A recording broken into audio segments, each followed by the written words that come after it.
"Take it down!" The shout ripped through the night from somewhere beyond my fence, followed by 3 sharp cracks of gunfire splitting the sky. A group of fake HOA enforcers had their rifles aimed at a formation of rescue helicopters over my ranch, convinced they were repelling intruders and unaware the aircraft carried people capable of turning the entire situation upside down. Above, the rotor blades wobbled as the pilot fought to keep control. Below, Mara Cross commanded her crew like a war general, bellowing orders about protecting the community in the middle of a conflict she had completely imagined. They'd just crossed a line even the local police avoided. "Wherever you are right now, hold on to your nerve." So what happened next was the stuff of nightmares. My name's Jake Whitmore, and years back I would have sworn the worst thing that could happen to an aerospace engineer was discovering a fatal design flaw. I was wrong. The real nightmare was watching a rescue drone near your designate get hijacked mid-flight while a family of 4 was stranded in a hurricane, then having to face their loved ones and explain why your foolproof system failed as the worst possible moment. That was the moment I left Lockheed Martin, took over my grandfather's ranch in Millfield County, and traded repairing aircraft for fixing tractors. Life here was simple. And the biggest scandal was Mrs. Henderson's cat getting stuck in my oak tree. That piece ended the moment I heard the distant thrum of rotor blades as a dark against the summer night sky, like a metallic dragonfly gliding between the stars. I was elbow deep in the guts of a generator when the sound made me stop cold. Not because helicopters were unusual, we got medical flights to Dallas General a couple times a month, but because this one was flying completely dark. No running lights, no search beam. Just the heavy, rhythmic thump of military-grade rotors slicing through the thick, humid air. My engineer's instincts kicked in. Twin engines, most likely a Black Hawk variant, flying low, around 800 feet, in a pattern designed to avoid detection. This wasn't a rancher checking his herd or a news crew chasing storm footage. Then it banked over my property, and I saw the metal container slung beneath its frame. Not a rescue basket, not a medical pod, but the kind of sealed, lead-lined crate you'd expect in a hazmat lab. A flash of light caught a stenciled warning on its side. I couldn't make out the words, and honestly, I didn't want to. Whatever it was, it wasn't there to save anyone, and it sure wasn't supposed to be flying over civilian airspace. That's when Mara Cross appeared at my fence line, decked out in tactical gear like she was starring in her own action movie. I'd seen her around town these past months, always calling herself the security coordinator for an HOA that didn't exist anywhere near ranch country. She carried authority like an ill-fitting uniform, a radio headset, shiny badge that only looked official from a distance, and enough misplaced confidence to stop traffic. This time, she'd brought company, 4 men in matching polos marked community security, all armed with weapons that looked far too real for a pretend police force. "You!" she shouted over the rotor wash, pointing straight at me. "Step away from the building and keep your hands where I can see them. We're conducting a security sweep for unauthorized aircraft in HOA-protected airspace." HOA-protected airspace, yeah, out here. This was open Texas land, not some gated suburb. My family had worked this property since 1943, and the only law that mattered came from the county sheriff, who also happened to be my fishing buddy. The helicopter pilot, apparently just as baffled by this welcoming committee, dropped lower and popped a flare. In the burst of white light, everything came into focus: Mara's determined face, her jittery team, and, most tellingly, the absence of any real law enforcement vehicles. They'd shown up in a white Ford Transit van with magnetic door decals that probably came from Amazon. The flare's glow cast long shadows before the aircraft's rotor clipped a power line running to my barn. Sparks rained down in blue and orange, briefly turning the night into day as the pilot wrestled for control. That's when I made my first mistake. Instead of calling 911 like any sane person would, I walked toward the fence. My training demanded I assess the situation and figure out the threat, understand their objective, and why civilians were firing on what was clearly a government aircraft. "Ma'am," I called, trying to project calm authority over my pounding heartbeat, "I'll need to see some identification and know what authority you think you have. This is private property, and you're threatening a federal aircraft." Mara keyed her radio, her clipped, professional tone only making her sound more unhinged. "Control," This is Team Leader Cross. The package has entered the restricted zone as predicted. The subject on the ground is showing signs of non-compliance and possible collaboration, requesting escalation to Protocol Red. Someone actually answered here, a male voice, official sounding confirmation codes, which meant this wasn't just a group of bored neighbors playing soldier. They had coordination, infrastructure, and tracking capabilities. Meanwhile, the helicopter was hovering directly overhead, the downwash kicking up a blinding storm of dust. I could see the pilot clearly now, a young, focused, and furious about being shot at during what was clearly a legitimate operation. He was speaking rapidly into his headset, likely calling for backup, an escort, or at least an explanation for why his mission had turned into a war zone. The aircraft's external speakers came alive, and a woman's voice sliced cleanly through the roar of the rotors. Ground units, this is Federal Flight 77 Alpha. We are conducting authorized operations under Emergency Management Directive 1407. Stand down immediately and clear the area. Any continued interference will result in federal charges. The co-pilot had clearly decided to attempt diplomacy before the standoff turned into something much worse. But Mara Cross had no interest in calming things down. She pressed her radio again, her tone carrying a cold,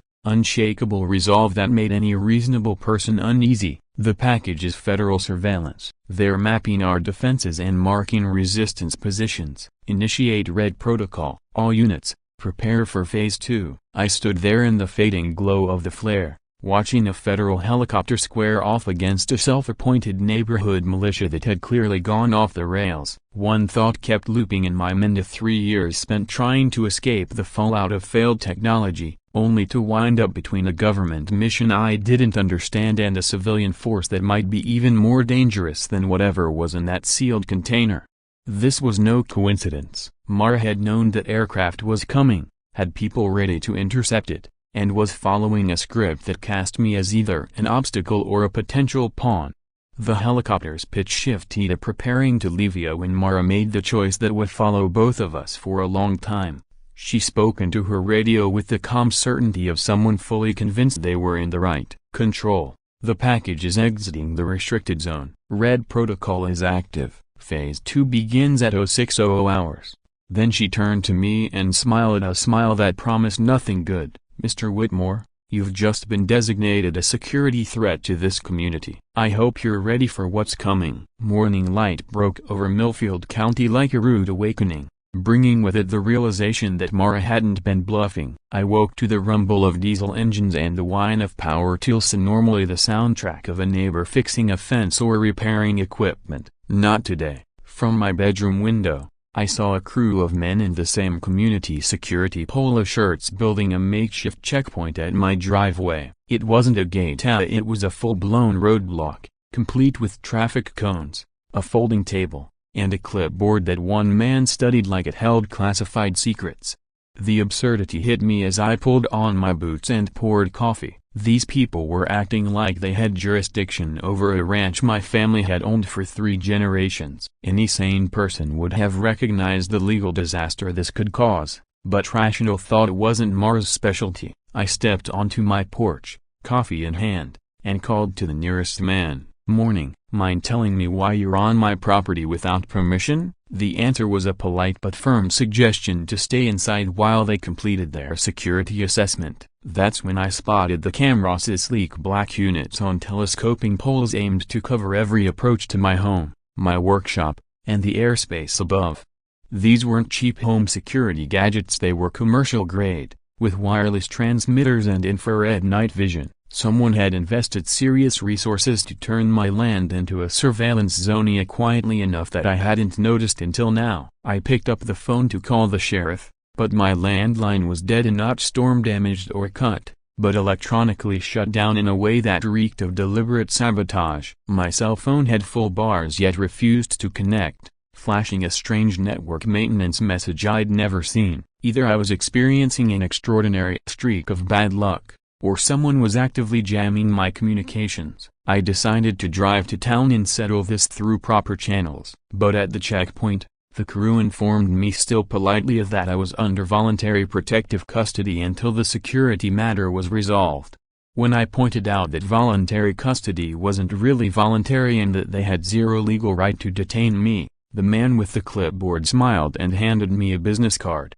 Millfield Community Defense Association Operations Coordinator, Mara Cross, phone, 555, AAA, a number that almost certainly went to nowhere. That afternoon, things got worse. Things went from irritating to genuinely troubling when a local news van rolled up to the makeshift checkpoint. From my window, I watched Mara Cross, now dressed in a mock military uniform complete with campaign ribbons. I seriously doubted she'd ever earn it to launch into what looked like a carefully rehearsed press conference. She spoke with the authority of someone who'd been polishing her speech for weeks, claiming that vigilant citizens had uncovered suspicious federal operations over residential areas. Her story painted a picture of a noble mission, protecting the community from shadowy government surveillance programs. The young reporter covering it looked like she'd rather be reporting on a zoning dispute, but she still filmed Mara's accusations about unauthorized aircraft carrying unknown payloads over civilian populations. When pressed for proof, Mara produced what she claimed were radiation readings from the previous night's helicopter encounter. From my vantage point, I couldn't tell what device she'd used or whether it was even capable of detecting anything, but the act was convincing enough for anyone without the full picture. That, more than the fake checkpoint or the cameras, worried me. Later that evening, while checking the edges of my property, I noticed something unusual. Parked behind my barn was Tommy Rodriguez's truck. He'd helped me rewire my workshop not long ago. Under the wiper was a folded note in his neat handwriting.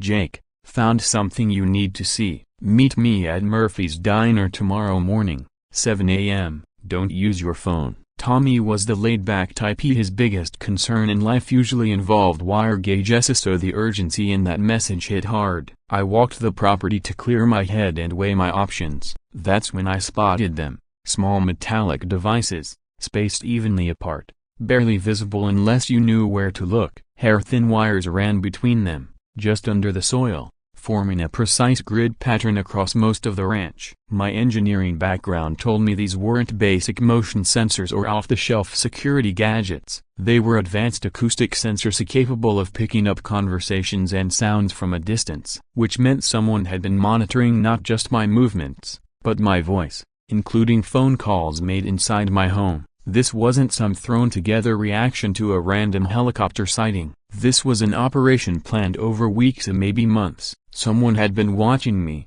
learning my habits, and setting the stage for exactly what happened the night before. Whether I'd been deliberately targeted or just caught in the wrong place at the wrong time was unclear. But one fact was certain: I was now surrounded by a high-end surveillance network run by either true believers or someone with serious funding.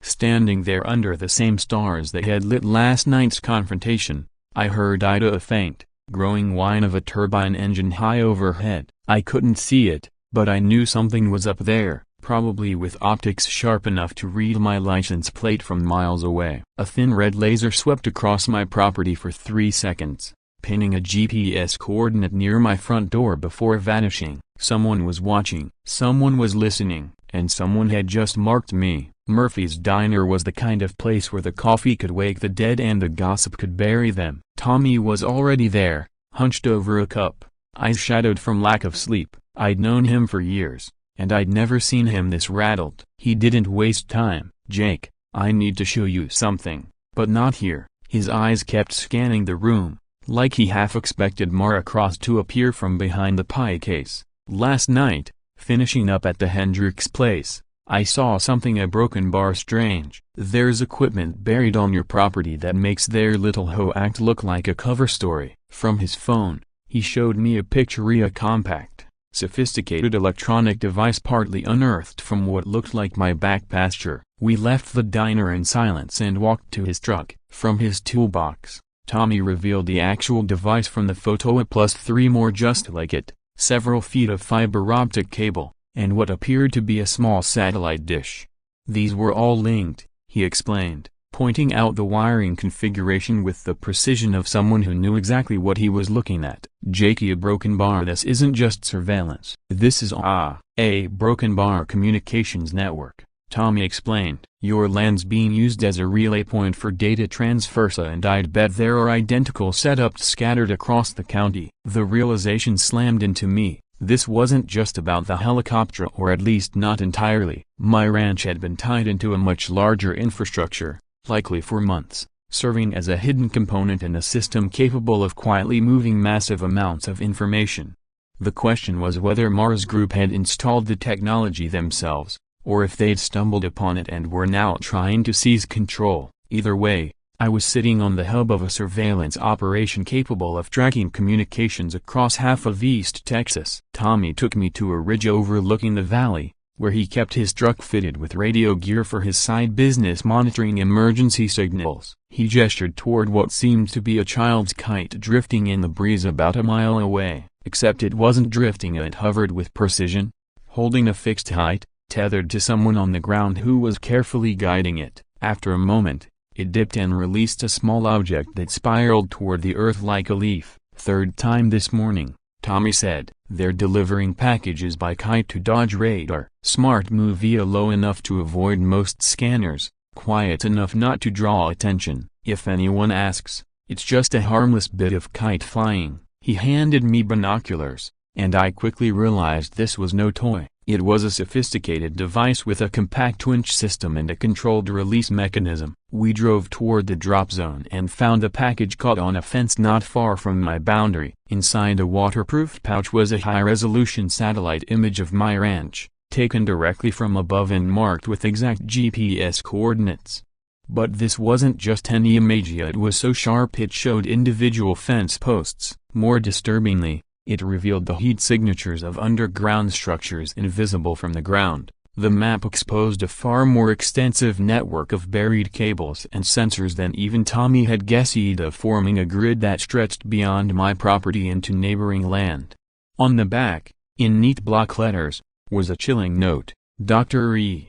Vasquez, Geospatial Analysis Division. "You're not alone. They've been watching me tonight. Old Miller Bridge. Come alone." Someone inside the system was trying to reach me, slipping messages past the very surveillance network buried under my feet. The heat patterns in the photo hinted at something worse. This wasn't only about gathering data. The underground setup doubled as a transmission system strong enough to disrupt cell towers and radio signals. That explained why my phone had been useless and why Tommy had relied on his truck radio instead of calling. My land had been turned into a communications blackout zone, allowing whoever controlled it to decide what information entered or left. That afternoon, Tommy and I studied the equipment he dug up. It was military-grade, far beyond anything a civilian security company would use. It could intercept conversations, digital messages, GPS tracking, and even biometric data from anyone carrying modern devices. This was the kind of technology used to monitor entire populations, and not something you'd expect buried beneath a cattle ranch. Questions kept piling up.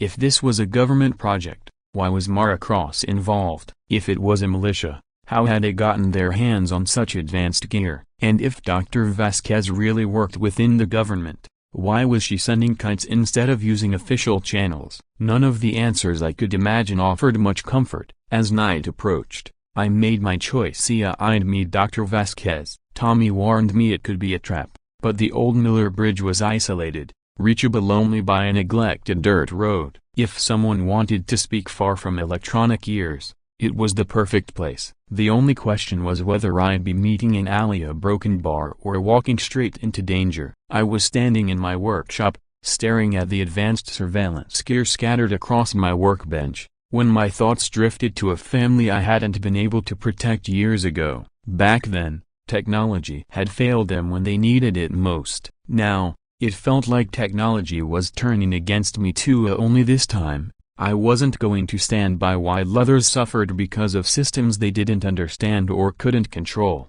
The Miller Bridge was just as empty as I'd hoped and twice as unsettling. Built to cross a creek that had long since shrunk to little more than a trickle, it had become the kind of place teenagers used for late-night parties and spooky stories. But tonight, it was the backdrop for something far more serious. I left my truck a quarter mile back and made my way in on foot, using a small flashlight to follow the rough dirt path while keeping my ears tuned for anything out of place in the usual chorus of crickets and night birds.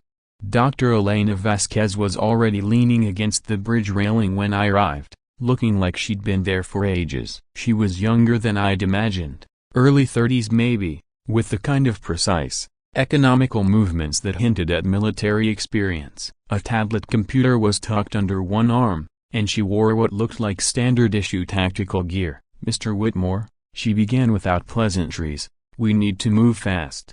Your property is at the heart of something much bigger than a small militia with inflated egos." She showed me satellite images that made the earlier kite photograph look like a vacation snapshot. These were live thermal scans, revealing hidden structures beneath dozens of properties across 7 counties, all linked by a buried web of cables forming a massive communications grid.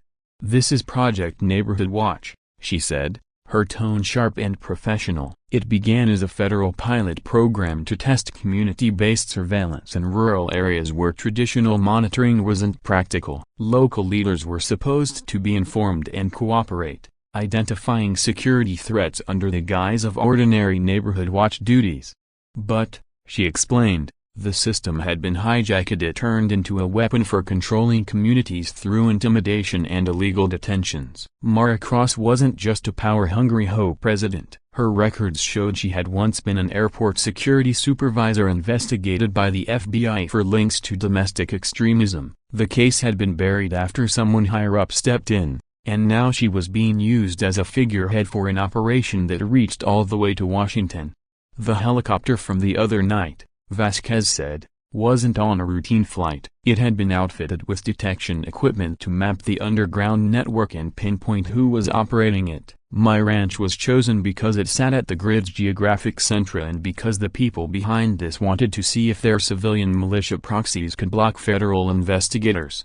Then came the real blow. "They know I'm here," she said grimly. "The kite drop was intercepted, and they've been tracking my communications since yesterday. In a few hours, they'll initiate what they call Phase 2, neutralizing anyone who might interfere with their expansion. That means you, me, and anyone else who's put the pieces together." Her intel suggested Phase 2 involved partnering with similar groups in other states to test their ability to block federal aircraft and detain civilian witnesses. The aim wasn't just to dodge consequences for the helicopter incident, it was to prove they could control information and defy federal authority in rural areas where local police were outmatched or willing to look the other way.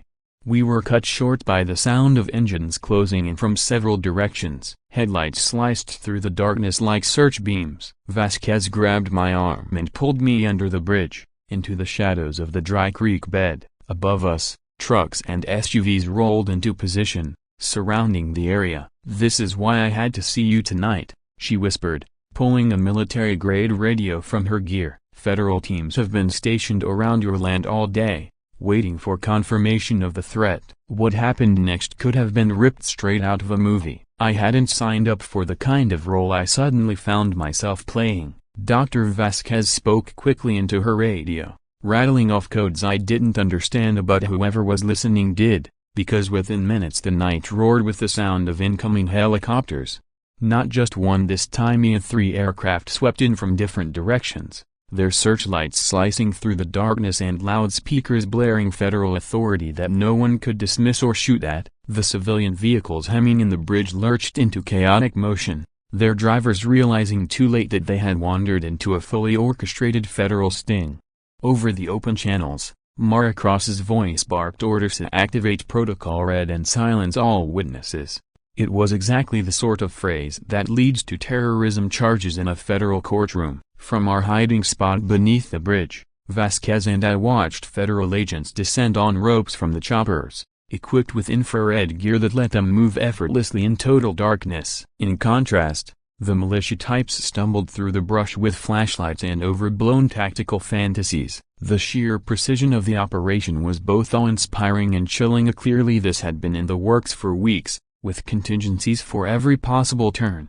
"Jake," Vasquez said, her voice nearly lost in the thump of rotor blades, "there's something you need to hear. You weren't picked for this at random. 3 years ago, When your drone system was breached and that family died, it wasn't an accident. It was a live trial of the exact tech now buried under your ranch. You've been under observation ever since, and now they're bringing the fight to you." The words hit like a gut punch, linking my worst personal tragedy to a wider conspiracy. That so-called accident had been deliberate, a targeted field test that cost innocent lives, destroyed my career, and set me up for this very night. I wasn't an unlucky bystander. I was a marked target in a war one didn't even know existed. By the time we reached my ranch, federal agents were locking down the property. Their night vision gear bathed the landscape in an eerie green glow, turning reality into something out of a combat simulation. The last thing I expected was to see Deputy Milsom, my fishing buddy and the most easygoing cop in the county, commanding the raid like a seasoned tactician. "Jake," he called over. "Good to see you in one piece. We've been tracking Mars people all night. They've been tossing around some very imaginative ideas for dealing with witnesses." "Dr. Vasquez, your intel was dead on. We found exactly what you said would be here." He motioned toward my barn, now a temporary nerve center. Banks of monitors glowed with live feeds from surveillance networks spanning multiple states, all tracing back to the underground cables Tommy had uncovered. The images on the screens made my head reel. Dozens of other communities wired the same way, all feeding data to centralized servers. Those servers weren't in some government bunker but in what looked like an ordinary corporate office building. This wasn't a rogue government OPA, it was something more dangerous. Agent Sarah Chen, the helicopter pilot from the previous night, was now running the technical end with the confidence of someone who had spent years dismantling criminal syndicates. "Mr. Whitmore," she said, glancing up from her terminal, "this is unlike anything we've ever seen in domestic surveillance. Someone's created a private intelligence network using federal-grade tech, hidden behind civilian organizations, and tested their ability to dodge federal oversight." She explained that the central hub was hidden inside the Millfield Community Development Corporation, a development firm quietly buying land across rural Texas. Financial analysts were already unraveling a maze of shell companies that all led back to Meridian Security Solutions, a private military contractor with operations in a dozen countries and a client roster worth raising eyebrows. Dr. Vasquez brought up linked files showing connections between Meridian, certain government agencies, and what appeared to be a trial run for outsourcing domestic surveillance. Someone in D.C. had decided federal law enforcement was too slow and too bound by constitutional limits to tackle emerging threats. So, they had handed the job to Meridian to design an alternative solution. They had started with public-facing programs built on civilian volunteer networks and off-the-shelf tech. The problem was that Meridian had gone rogue, using this pilot as a front to expand its own domestic intelligence network, a product they could later sell to the highest bidder. What they'd built wasn't a support structure for federal law enforcement at all. It was a privatized alternative, one that ignored traditional legal safeguards. Homeowner association patrols, neighborhood watch groups, and citizen militia outfits were all stitched together into a system Meridian controlled entirely. According to the files Agent Chen sifted through, Mara Cross had been targeted by Meridian a year and a half earlier. They spotted in her the right combination of technical skill and the mindset to lead a grassroots surveillance network. Her firing from airport security hadn't been incompetence or dangerous affiliations. It had been staged by Meridian as part of her recruitment. They wanted someone who felt betrayed by official systems, someone eager to create something better. Mills explained the brilliance of the scheme. It fed on genuine concerns about government overreach to hide a far more dangerous threat to local independence. People like Mara truly believed they were shielding their communities from federal intrusion. In truth, they were putting in place a system far more invasive than anything Washington had ever built. The crackdown was happening across multiple states at once, a coordinated strike to stop Meridian before it could launch what their own documents called Option Zero, a full network activation and elimination of anyone who could expose them. Intercepted chatter revealed the network wasn't only gathering intelligence, it was actively sabotaging legitimate federal work. Meridian's underground infrastructure could jam federal radios, spoof GPS coordinates, even seized control of aircraft navigation systems. The helicopter incident wasn't random, it had been a controlled test of their ability to ground government aircraft in zones where Meridian managed the local emergency response. When Agent Chen pulled up their priority list, my name sat at the very top under neutralization candidates. The file contained my psychological profile, family history, financial data, and something labeled an exploitation timeline, a step-by-step breakdown of how they dismantled my career and steered me to this isolated ranch. The drone hack 3 years earlier hadn't been an accident or mere tech experiment. It was engineered to crush me mentally, making me easier to watch and manipulate. Dr. Vasquez's tone mixed reluctant admiration with disgust. Meridian had deliberately hunted down technically skilled people capable of spotting their systems, ruined their professional reputations, and corralled them into areas under their influence. I wasn't the only Onia. They'd done this to at least 40 others. And then there was the family killed because of my failed drone designa, an accident I'd carried as a personal burden all this time. Now I knew it hadn't been an accident at all, but part of Meridian's calculated psychological warfare. My guilt had been one more weapon used to keep me in place. The truth was, Mara Cross wasn't purely a villain. She'd been deceived as thoroughly as any Onia, thinking she was defending her town from tyranny, while in reality she was helping build something worse than tyranny. Meridian had weaponized legitimate fears of government surveillance to slip in a private spy grid with zero oversight and far greater reach. When the secure call came in, Agent Chen handed me the phone. The voice on the other end was instantly familiar. Mara, speaking over the noise of sirens and a moving vehicle. Gone was the rigid authority she'd worn for months. They lied to me, Jake, she said, raw and stripped of pretense. Meridian was never here to keep us safe. They used us to construct a control system that would make communist surveillance look like child's play. What she told me over the next few minutes was a masterclass in psychological manipulation and corporate sabotage. 18 months earlier, she'd been approached by what she believed was a grassroots movement of Citizens for Community Defense. They'd claimed federal agencies were preparing to impose martial law on rural America and that true patriots needed to organize countermeasures using cutting-edge surveillance tools. They convinced her that this network would protect neighborhoods from government intrusion. Mara's voice trembled as she admitted just how thoroughly she had been deceived. She told me she'd been handed what looked like genuine classified FILESA internal memos detailing federal plans to seize private land, force rural families into urban housing, and deploy drones to track nearly every move civilians made. Everything about them screamed authenticity: official seals,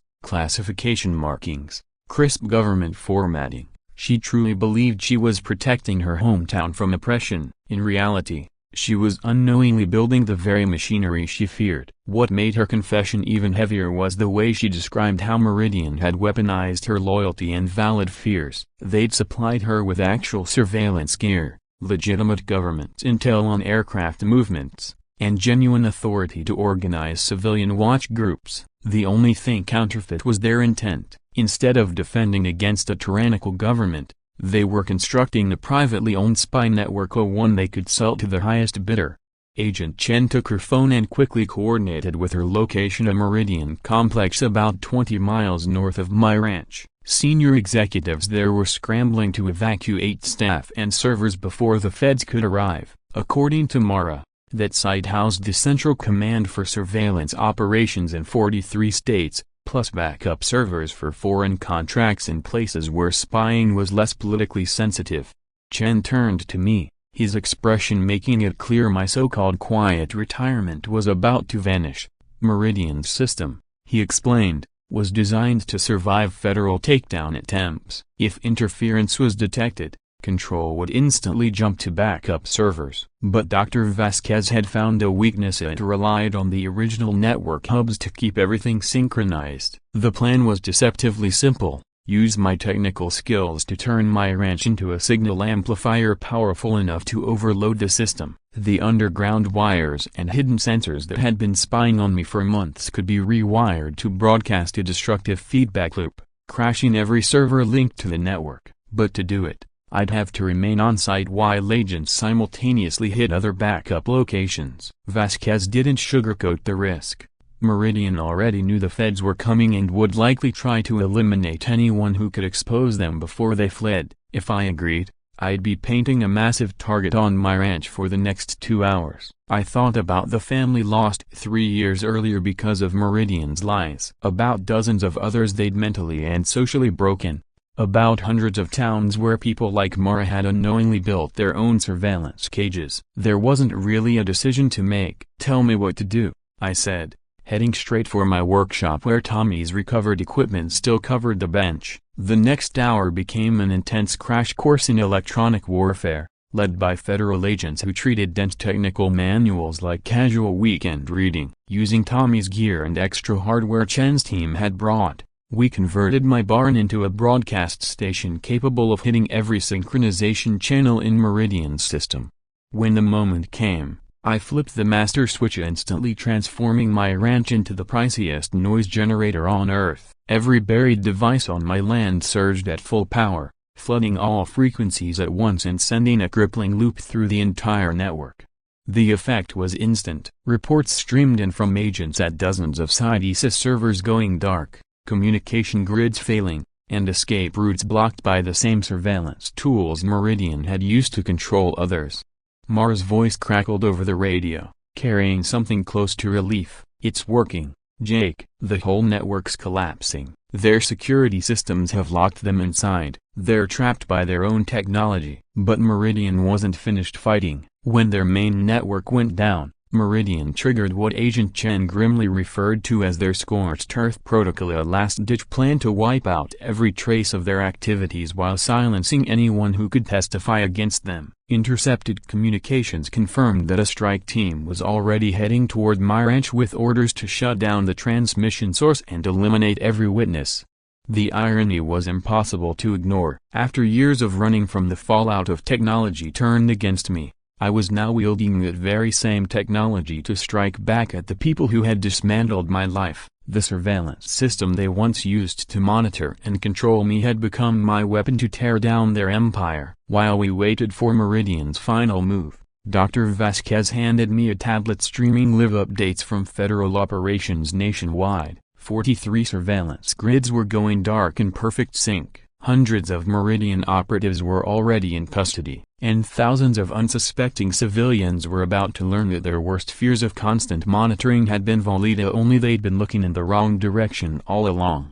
Then Vasquez's tone shifted. "Jake, there's something about my role in this mission that you should know, something personal for both of us." She paused, her eyes fixed on the sunrise casting orange and gold across the Texas sky. "My full name is Dr. Elena Vasquez Whitmore. I've been protecting you for 3 years, working to bring down the people who destroyed our family." Before I could even begin to process her words, the low growl of approaching engines broke the stillness.